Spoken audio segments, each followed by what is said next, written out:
আসসালামু আলাইকুম ওয়া রাহমাতুল্লাহি ওয়া বারাকাতুহু। প্রিয় ভাই ও বন্ধুরা কেমন আছেন? আশা করি সবাই ভালো আছেন। দেশ ও প্রবাস থেকে যারাই এই মুহূর্তে ভিডিওটি দেখতেছেন, আমার পক্ষ থেকে রইল আপনাদের জন্য আন্তরিক মোবারকবাদ। আমি চাই আপনারা ভালো থাকেন, যে দেশেই থাকেন না কেন, যে কাজই করেন না কেন, আপনারা যেন সবসময় ভালো থাকেন। আল্লাহ তাআলা রব্বুল আলামিনের কাছে এই প্রার্থনাই করি, প্রিয় মালিক যেন আমার দেশ এবং প্রবাসের ভাইদেরকে সবসময় সর্বদা ভালো রাখে। কেননা প্রত্যেকটা প্রবাসী হচ্ছে বাংলাদেশের জন্য একটা রত্ন। এই প্রবাসীরা পরিশ্রম করে রেমিটেন্স বাংলাদেশে পাঠায় বলেই কিন্তু আমাদের দেশ আজও গোটা বিশ্বের মধ্যে 35 নম্বর অর্থনৈতিক দেশ। আমাদের দেশের চাইতেও কিন্তু খারাপ অবস্থানে বহু দেশ আছে, যদিও জাতিসংঘের তালিকা অনুভুক্ত 193টা দেশ, আনুমানিক একটা ধারণা 93 না জানি 83টা দেশ। 93 কিংবা 83 দেশ যদি হয়, তার মধ্যে 35 নম্বরে আছি আমরা। শুধুমাত্র প্রবাসীদের আসলে পরিশ্রমের কারণেই আমাদের দেশটা এখনো অর্থনৈতিক দিয়ে মাশাআল্লাহ কিছুটা ঠিক আছে। যাই হোক, প্রতিদিনের মতো আজকে আবারও চলে আসলাম নতুন একটা ভিডিও নিয়ে, যে ভিডিওতে থাকবে গুরুত্বপূর্ণ কিছু তথ্য। আশা করি ধৈর্য সহকারে পুরো ভিডিওটি দেখে আপনার মূল্যবান মতামত ভিডিওর কমেন্ট বক্সে লিখে যাবেন। আজকে যাকে নিয়ে ভিডিও করব তার নাম হচ্ছে ফরিদা আক্তার। তার বয়সটা হচ্ছে আপনার 21 বছর।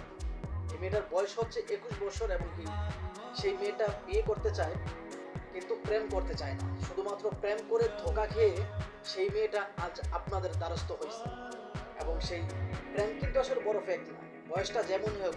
এই মেয়েটার দাবি হচ্ছে বয়স মাত্র একটা সংখ্যা। যদিও আমরাও মনে করি প্রত্যেকটা মানুষ যত বড় বয়সী হোক না কেন, 50 বছর হোক 70 বছর হোক, কিন্তু প্রত্যেকটা মানুষ মনে মনে সে 17 বছর কিংবা 18 বছরের মধ্যে থাকে। যেমন আমার কথা ধরি, আমার বয়স হয়তো 30-এর উপরে চলে গেছে, কিন্তু তারপরে আমি এখনো ফিল করি যে আমার বয়স সম্ভবত 17 থেকে 18 আমি এখনো ফিল করি। তো যাই হোক, ওইটা কোনো বড় বিষয় না। আপনারা কে কোনটা ফিল করেন সেটা আপনাদের একান্ত ব্যক্তিগত বিষয়। তো আজকে যাকে নিয়ে ভিডিও করব তার নাম হচ্ছে ফরিদা আক্তার। এই মেয়েটা আসলে প্রেম করতে চায় না, বিয়ে করতে চায় এবং সে প্রেম করে ধোঁকা খাইছে, সে আর ধোঁকা খাইতে চায় না। যদিও মেয়েটার মা নেই, বাবা নেই। যেই প্রেমিক ছিল সেই প্রেমিক কিন্তু এটা জানতো, সে যে এতিম এটাও জানতো, এবং এই মেয়েটার যে আসলে মা নাই বাবা নাই সে এটাও জানতো। তারপরেও কিন্তু সেই প্রেমিক তাকে এত বড় একটা ধোঁকা দিছে, এই মেয়েটা এই ধোঁকাটা আসলে তার চিন্তা ভাবনায় ছিল না। ছেলেরা বড় স্বার্থপর। এই মেয়েটার দাবি হচ্ছে ছেলেরা বড় স্বার্থপর। তো স্বার্থপর পুরুষ চায় না, সে একজন ভালো মনের মানুষ চায় যে আসলে ওকে ভালোবেসে আগলে রাখবে সবসময়। এমন কোনো ভাই যদি আসলে আমার দর্শক হিসেবে থেকে থাকেন, আমি মনে করি যে আসলে আপনারা কমেন্ট করতে পারেন, এই মেয়েটার সাথে যোগাযোগ করতে পারেন। আপনারা ভিডিওটা একটু খেয়াল করেন যে আসলে এই সুন্দরী 12 ভাতারি আপুটা কি বলে। আপনারা ভিডিওটা একটু খেয়াল করেন। যোগাযোগ করার অবশ্যই একটা ব্যবস্থা আছে, কারণ আমি চাই না কেউ আমার ফোন দিয়ে বিরক্ত করুক। যদি সঠিক মনে সঠিক মানুষ হয়ে যদি আপনি আমার কাছে আসতে চান, আমাকে ভালোবাসতে চান বা বিয়ে করতে চান, ভালোবাসাটা বড় ফেট না, আমার কথা হলো যে আমার জীবন আসবে, গাড়িকে বিয়ে করবে, তো আমার নাম্বারে যোগাযোগ করতে পারেন। আসসালামু আলাইকুম, আমি ফরিদা আক্তার। আমি আসছি আজ ক্যামেরার সামনে আমার জীবনের কিছু কাহিনী নিয়ে, এমনকি কিছু গল্প নিয়ে। আমার জীবনের গল্প হচ্ছে যে আমি পৃথিবী থেকে এতিম, এটা আমার সবচেয়ে থেকে কাছের মানুষ জানতো। আমার কাছের মানুষটার নাম হচ্ছে সাইফুল ইসলাম। তো আমার বাবা মা নাই, সে এটাও জানতো। আমি পৃথিবী থেকে এতিম, সে এটাও জানতো। আমার উপরে কোনো গার্জিয়ান নাই, সে এটাও জানতো। এমনকি সে আমার বিষয় এভরিথিং সবই জানতো। যাই না হই না আমার এই সরল মনের মধ্যে সে এমনভাবে আঘাত করছে বলার বাইরে। যাই হোক, আমি বেশি গভীরে নাই যাই, আমি শুধু তারে নিয়ে আজকে ক্যামেরার সামনে আসছি যে আমার মতো যে সমস্ত মেয়ে বোন আছেন, আমার মতো ভুল করতে যায়েন না। কারণ আমি ভুল পথে চলা, ভুল মানুষকে বিশ্বাস করিয়া আজ আমি এই পথে দাঁড়াইছি, বা এই পরিস্থিতির মধ্যে আমি ফরিদা আছি। আশা করি এই 12 ভাতারি সুন্দরী আপুর মূল্যবান কথাগুলো আপনারা শুনতে পারছেন। আপনার কাছে আমি একটা ইনফরমেশন চাই। এই মেয়েটা যে বললো যে আসলে সে এখনো অবিবাহিত এবং এই মেয়েটার বয়স মাত্র 21 বছর।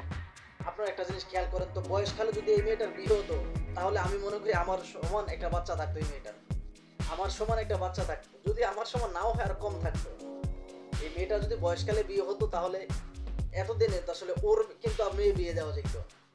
এই মেয়েটার, ওকে মেয়ে বলা যায় না, ও তো আসলে আপু বলা যায় না, ও হচ্ছে আপুর মা। এই মেয়েটার ওকে কিন্তু বিয়ে দেওয়া যেত। এবং কি আপনারা একটা জিনিস খেয়াল করেন, ওর বয়সের যে ছাপ, প্রত্যেকটা মানুষের বয়সের সাথে সাথে তার চেহারা বা বডি ফিটনেস, তার যে শরীরের চামড়া, এগুলো চেঞ্জ হয়। প্রত্যেকটা মানুষের বয়সের সাথে সাথে এই 12 ভাতারে যে কথাগুলো বললো, ওর অভিনয়গুলো আমি দেখে মুগ্ধ যে আসলে শাকিব খান বলেন এবং অপু বিশ্বাস, বুবলি, এরকম যে শাবানা, আরও অনেক নায়ক নায়িকা আছে। যদিও আসলে অতীতে বাংলা মুভি দেখতাম, বর্তমান সময় বাংলা মুভি দেখি না, এই জন্য আসলে সময় হয় না ভাই। বাংলা মুভি দেখবো কখন, সময় হয় না, এই জন্য আসলে অনেকের নাম জানি না। বর্তমানে আগের যে নায়িকাগুলো ছিল তারা যে অভিনয়টা করতো, তাদের চাইতেও কিন্তু নিখুঁত অভিনয় করতে পারে এই সমস্ত 12 ভাতারি মেয়েগুলো। ওদের অভিনয় দেখলে আপনি বিশ্বাস করতে বাধ্য হবেন যে আসলে ওরা মনে হয় সত্য কথা বলতেছে। আপনারা বিশ্বাস করতে বাধ্য হবেন এই সমস্ত 12 ভাতারি মেয়েগুলো। ওদেরকে প্রকাশ্য দিবালোকে আসলে কোরআন হাদিসের আইন অনুযায়ী ওদেরকে প্রকাশ্যে আসলে পাথর নিক্ষেপ করে মেরে ফেলা উচিত। ওদের কাজই হচ্ছে প্রতিনিয়ত মানুষদেরকে ধোঁকা দেওয়া। আর একটা ছেলের চাইতে একটা মেয়ের অভিনয় যে নিখুঁত হয়, এটা ইতিহাসে লেখা আছে। এবং কবি কালাম বলছিল যে আসলে ছেলেরা মায়া কান্না করতে পারে না, কিন্তু মেয়েরা মায়া কান্না করতে পারে। মেয়েরা মায়া কান্না করতে পারে, কিন্তু ছেলেরা মায়া কান্না করতে পারে না। একটা মেয়ে খুব সহজে কেঁদে দিতে পারে, কাঁদতে পারে, কিন্তু একটা ছেলে খুব সহজে কাঁদতে পারে না। এই কথাটা মনে রাখবেন। আমার কবি কালাম বলছেন, আমার খুব প্রিয় একজন কবি ছিল। এই সমস্ত মেয়েগুলো থেকে দূরে থাকতে হবে প্রিয় ভাইয়েরা, এই সমস্ত মেয়েগুলো থেকে দূরে থাকতে হবে। শুধুমাত্র এই 12 ভাতারি যে মেয়েগুলো, এই ফরিদ আক্তার, এই যে ফরিদ আক্তার, এই সমস্ত মেয়েগুলোর কারণে প্রকৃত যে অসহায় মানুষগুলো, তারা কিন্তু মানুষের কাছ থেকে যে আসলে সুবিধা পাওয়ার যে একটা আকাঙ্ক্ষা, যে একটা হক, সেটা কিন্তু বঞ্চিত হচ্ছে শুধুমাত্র এই 12 ভাতারিদের কারণে। আমি মনে করি ওদেরকে আসলে প্রকাশ্য দিবালোকে যদি আসলে পাথর নিক্ষেপ করে মেরে ফেলা হয়, তাহলে আমি মনে করি ঠিক আছে। আমি আমার জায়গা থেকে মনে করি, আপনার জায়গা থেকে ভিন্ন হতে পারে। কেননা যারা আমি আমার জায়গা থেকে নিজে কখনো বাটপাড়ি চিটারি করি না, করার চিন্তা ভাবনা করি না।